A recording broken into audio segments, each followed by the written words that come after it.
More on this, let's welcome in, shall we, Nedum Onuoha and Frank Leboeuf to the show. To you gentlemen in a moment. Overall, Craig, a deserved win for Chelsea? Yeah, I don't think there's any doubt about it. Tottenham came to Stamford Bridge, where they've played, well, certainly played once recently, but twice in the two-legged Carabao Cup.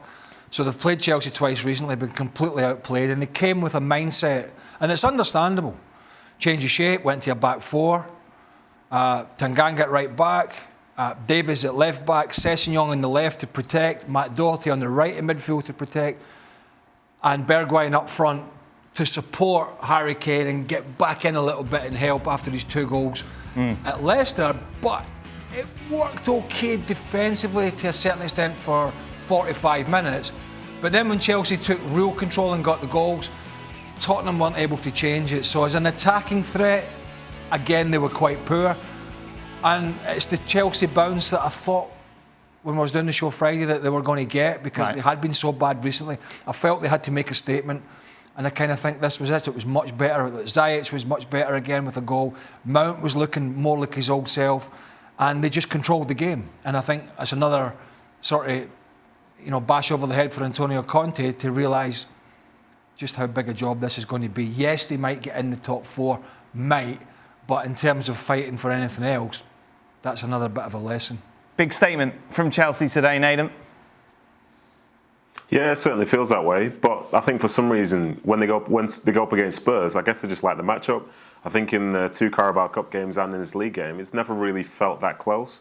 But then in a parallel to that, it's the fact that Spurs, if they would have won their games in hand, they would be 4 points clear of Chelsea.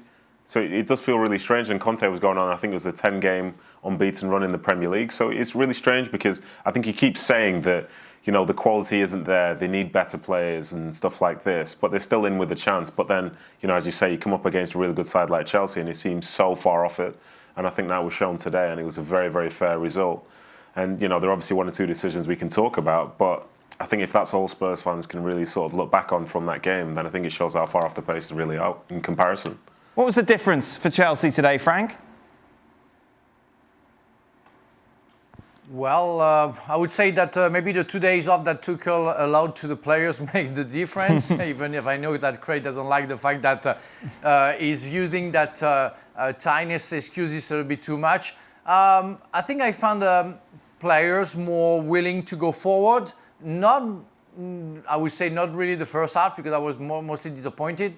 But I think we have to go back to Spurs. It's been the 4th game that Chelsea plays against Spurs, the 4th game that they win. I told you, and Conte said that after the second leg of the Carabao Cup, that he didn't have the same squad, saying that he didn't have the same individuals. And again, it's been shown today that they can't compare. They're not in the same league. And I talked about that before that game, saying that I think Manchester City, Liverpool and Chelsea belong to another league. And it's very strange for me to see that if Tottenham wins all the games that they have in hands, they can go back to the same level as Chelsea, where definitely, and it's been showed 4 times, that they don't belong to the same league. I think, but to go back to Nedum's point, Dan, in terms of, it's one loss in 10 games, and they have got those games in hand.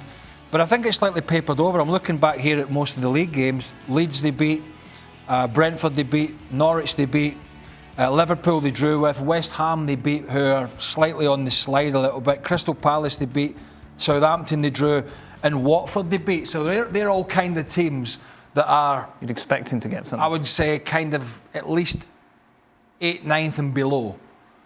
Which is still, it's not a given that you're going to go out and do it.